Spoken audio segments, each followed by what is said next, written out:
Hello everyone, welcome to my channel Dream Success. आज हम इस वीडियो में भारतीय संविधान का एक नया टॉपिक मौलिक अधिकार एवं कर्तव्य के बारे में पढ़ेंगे। तो चलिए इस टॉपिक को स्टार्ट करते हैं। तो सबसे पहले मौलिक अधिकार बेसिकली होते क्या हैं? तो हमारे देश के नागरिकों को भारतीय संविधान की तरफ से कुछ मौलिक अधिकार, फंडामेंटल राइट्स मिले हुए हैं जिनका हम भारतीय नागरिक यूज़ करते हैं। तो चलिए इसके बारे में देखते हैं।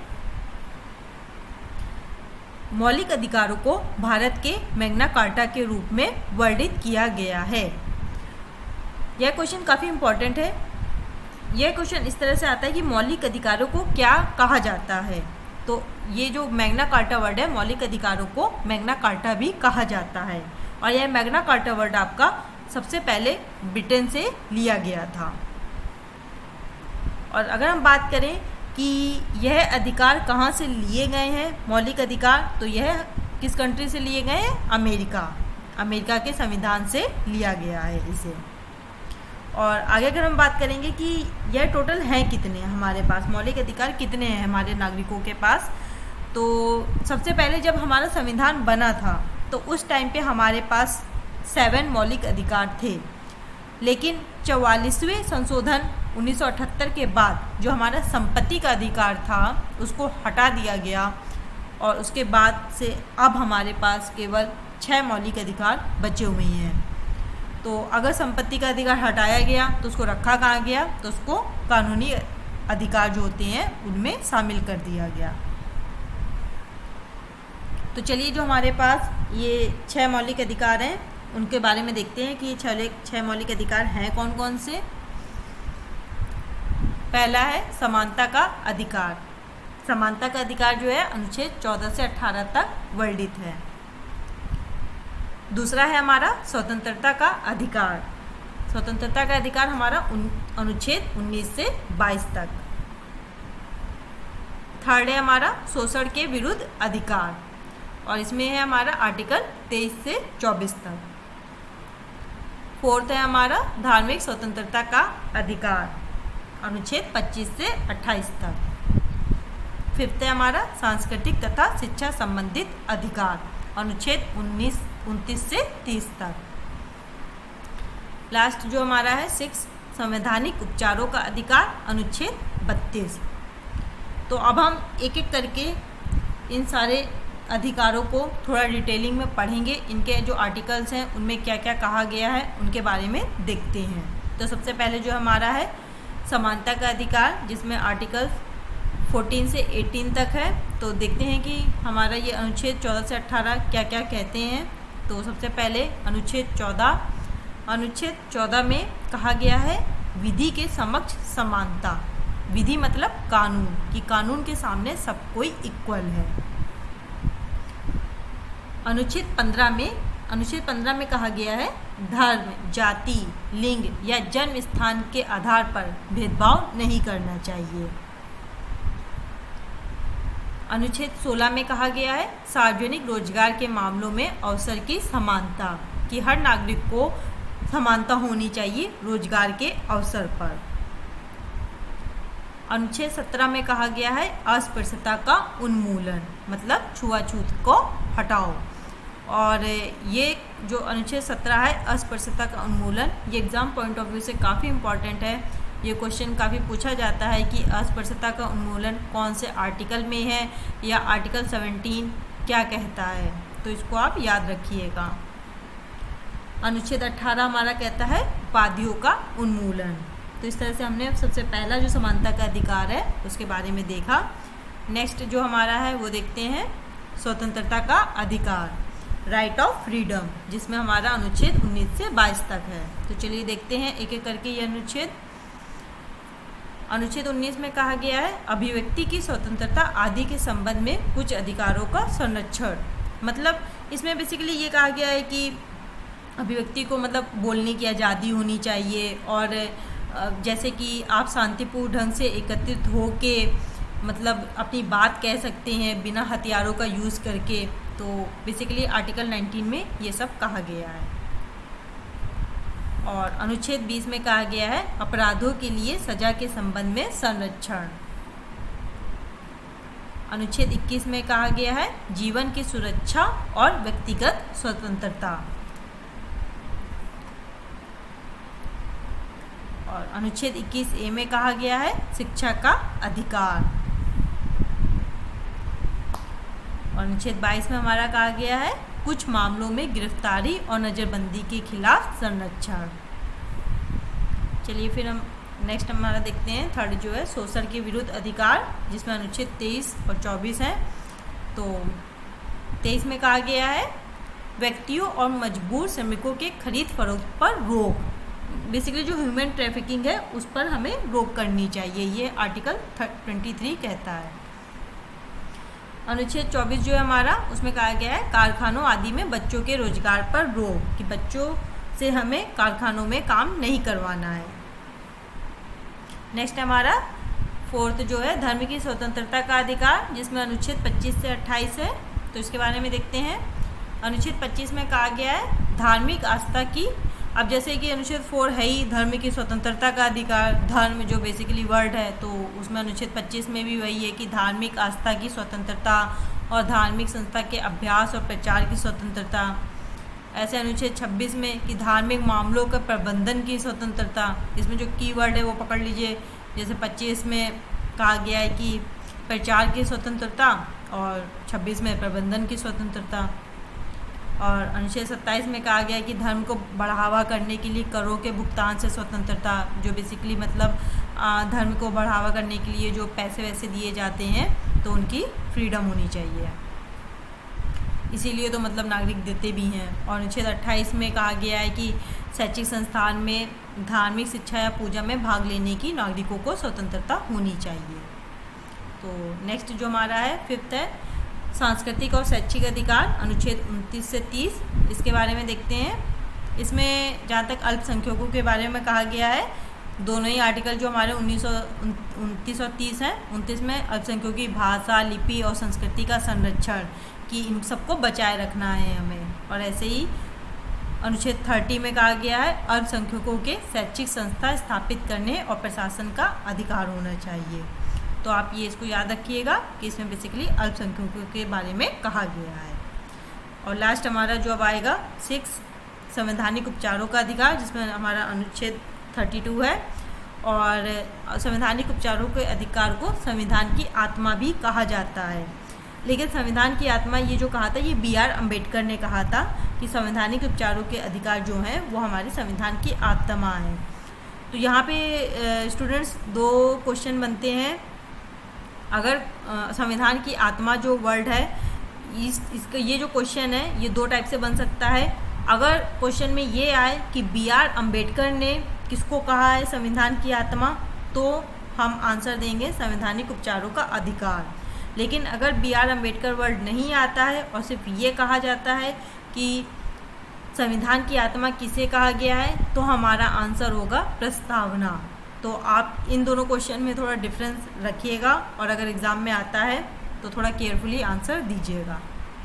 तो इसमें हम देखते हैं संवैधानिक उपचारों के अधिकार में कि मौलिक अधिकारों को लागू करने के संबंध में उच्चतम न्यायालय जाना, जिसमें आपकी कुछ रिट याचिकाएं शामिल होती हैं। तो बेसिकली शायद 5 रिट हैं जिनके बारे में हमें देखना है।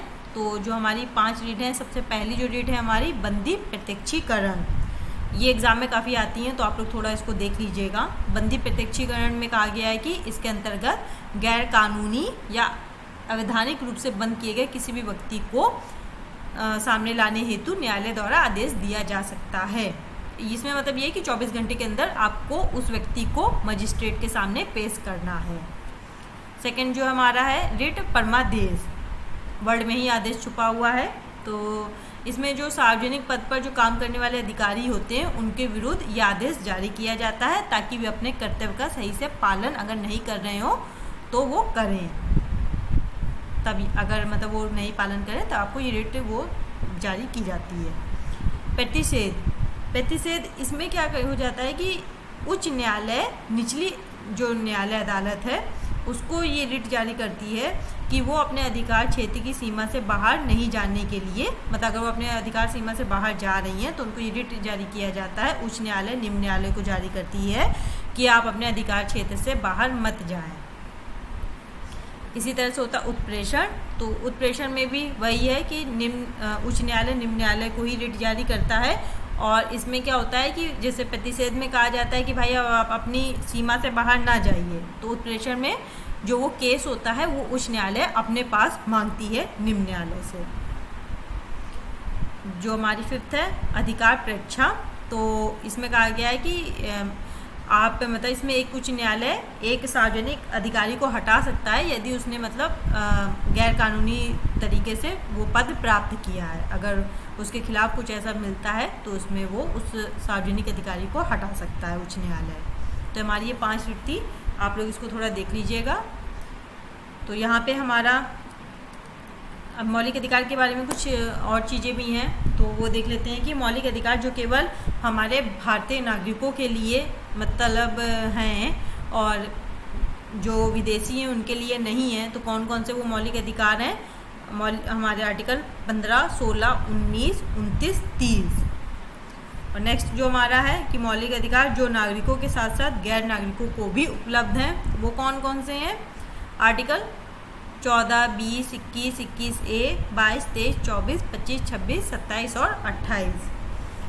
ये भी काफ़ी इम्पोर्टेंट है। नेक्स्ट देखते हैं। तो यहाँ पे तो हमारा फ़िलहाल जो अभी तक हमने पढ़ा वो थे हमारे मौलिक अधिकार, फंडामेंटल राइट्स, जो कि अभी हमने उनको फटाफट देखा। अब हम देखेंगे मूलभूत कर्तव्य, हमारे फंडामेंटल ड्यूटी क्या है। भाई अधिकार तो मिले हैं, अब कर्तव्य भी तो होंगे कि अधिकारी अधिकार ले लिए, कुछ कर्तव्य भी होते हैं हमारे जिनको नागरिकों को करने होते हैं। तो कौन से हमारे कर्तव्य हैं, थोड़ा उनके बारे में देख लेते हैं। तो ये अधिकार जो थे हमारे जो कर्तव्य थे हमारे, वो सरदार सरोवर सिंह समिति की अनुशंसा पर संविधान के 42वें संशोधन 1976 के द्वारा मौलिक कर्तव्य को संविधान में जोड़ा गया। और इसे लिया कहाँ से गया? तो किसके संविधान से लिया गया? रूस के संविधान से लिया गया, USSR। और इसे भाग 4 का में अनुच्छेद 51 के तहत रखा गया है। नेक्स्ट जो हमारे नागरिकों के लिए भारतीय संविधान में 11 मौलिक कर्तव्य हैं, तो ये 11 हम फटाफट देख लेते हैं कौन कौन से हैं। पहला है संविधान का पालन करें और उसके आदर्शों, संस्थाओं, राष्ट्रध्वज और राष्ट्रगान का आदर करें। भाई हम देश में रहते हैं, ठीक है, तो हमें अपने देश के जो राष्ट्रध्वज है, राष्ट्रगान, जैसे कि आप थिएटर में जाते हैं तो सबसे जब राष्ट्रगान होता है तो आपको खड़ा होना पड़ता है, तो इन सब का पालन करिए, रिस्पेक्ट दीजिए। सेकंड जो हमारा है स्वतंत्रता के लिए हमारे राष्ट्रीय आंदोलन को प्रेरित करने वाले उच्च आदर्शों को हृदय में संजोए रखें और उनका पालन करें। अब इसका क्या मतलब हुआ कि भाई जिन लोगों ने हमें फ्रीडम दिलाई है उनको हमेशा हमें याद रखना चाहिए और उनके आदर्शों का पालन करना चाहिए। मतलब महात्मा गांधी हुए और अम्बेडकर जी हुए, जिन भी लोगों ने हमें स्वतंत्रता दिलाई है तो उनको हमें हमेशा अपने हृदय में संजोए रखना चाहिए। तीसरा क्या कहता है? भारत की संप्रभुता, एकता और अखंडता की रक्षा करें और उसे अक्षुण्ण रखें।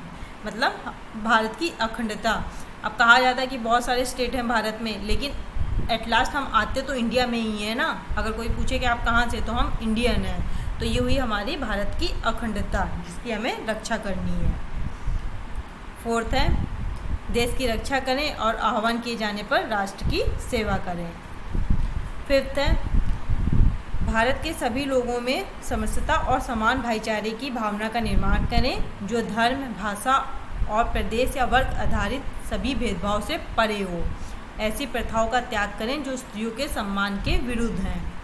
मतलब इसमें वही भैया समानता और जो भी ये धर्म, जात पात, इन सब से दूर हटो और थोड़ा स्त्रियों की जो पहले थी पोजीशन, मतलब काफ़ी जैसे आप लोग जानते हैं लो पोजीशन थी, लेकिन अब तो खैर स्त्रियों को इक्वल दिया जाता है, रिस्पेक्ट, तो वही स्त्रियों के सम्मान करो, यही कहा गया है फिफ्थ में। सिक्स में कहा गया है हमारी मिश्रित संस्कृति की गौरवशाली परंपरा का महत्व समझें और उसका परिरक्षण करें। सेवेंथ में देखते हैं क्या कहा गया है। प्राकृतिक पर्यावरण जिसके अंतर्गत वन, झील, नदी और वन्य जीव सम्मिलित हैं की रक्षा करें और उसका संवर्धन करें तथा प्राणी मात्र के प्रति दया भाव रखें। जो हमारी नेचुरल वो हैं चीज़ें, उनका बेसिकली हमें उनको सही रखना है। तभी आप देखिए वो जैसे कि एलिफेंट रिज़र्व ये सब बनाया जाता है। और काफ़ी, और इससे पहले जैसे कि संसद में बोला भी गया था कि जो एनिमल्स होते हैं वो भी एक मतलब लिविंग एंटिटी है, या पेड़ हैं वो भी लिविंग एंटिटी है। तो भाई जो हमारा नेचुरल एनवायरनमेंट है उसकी थोड़ी केयर करें, ये कहा गया है कि हमारी ड्यूटी है जिसको हमें करना है और करना चाहिए भी। और 8वें में कहा गया है वैज्ञानिक दृष्टिकोण, मानववाद, ज्ञानार्जन तथा सुधार की भावना का विकास करें। 9th में कहा गया है सार्वजनिक संपत्ति को सुरक्षित रखें और हिंसा से दूर रहें। अब ये सार्वजनिक संपत्ति क्या, जो पब्लिकली मतलब अब सड़क पे लोग थूक देते हैं, कुछ मतलब केयर नहीं करते हैं, बाहर जाएंगे विदेश में कहेंगे कि भाई देखो कितनी बढ़िया ये जो है कंट्री, और अपने इंडिया में, लेकिन भाई ये तो कर्तव्य आप ही का है, आप नागरिकों का। अगर आप ही देश को स्वच्छ और सही नहीं रखेंगे, जो एटलीस्ट आपकी ड्यूटीज़ हैं पहले आप उनको तो निभा लीजिए। जो बाद खैर जो आपके हाथ में नहीं है वो तो आप नहीं कर सकते हैं, लेकिन जो आपके हाथ में है वो तो करिए पहले। लेकिन कहाँ, यहाँ लोग करते ही हैं। 10th में कहा गया है व्यक्तिगत और सामूहिक गतिविधियों की सभी क्षेत्रों में उत्कर्ष की ओर बढ़ने का सतत प्रयास करें, जिससे राष्ट्र निरंतर बढ़ते हुए प्रयत्न पर उपलब्धि की नई ऊंचाइयों को प्राप्त करें। लास्ट जो हमारा 11th है उसमें कहा गया है 6 वर्ष की आयु से 14 वर्ष की आयु के बच्चों के माता पिता और उनके संरक्षक जो भी हों उन्हें शिक्षा के अवसर प्रदान करें, और इस कर्तव्य को संविधान के 86वें संविधान अधिनियम 2002 की धारा 4 द्वारा जोड़ा गया। तो इस तरह से ये हमारे जो फंडामेंटल ड्यूटीज़ या मौलिक कर्तव्य थे उनको भी हमने देख लिया जल्दी। तो चलिए गाइस, यहाँ पे ये वीडियो हमारा ख़त्म होता है और ये टॉपिक भी हमारा ख़त्म होता है। तो thank you guys for watching this video and please like and subscribe my channel.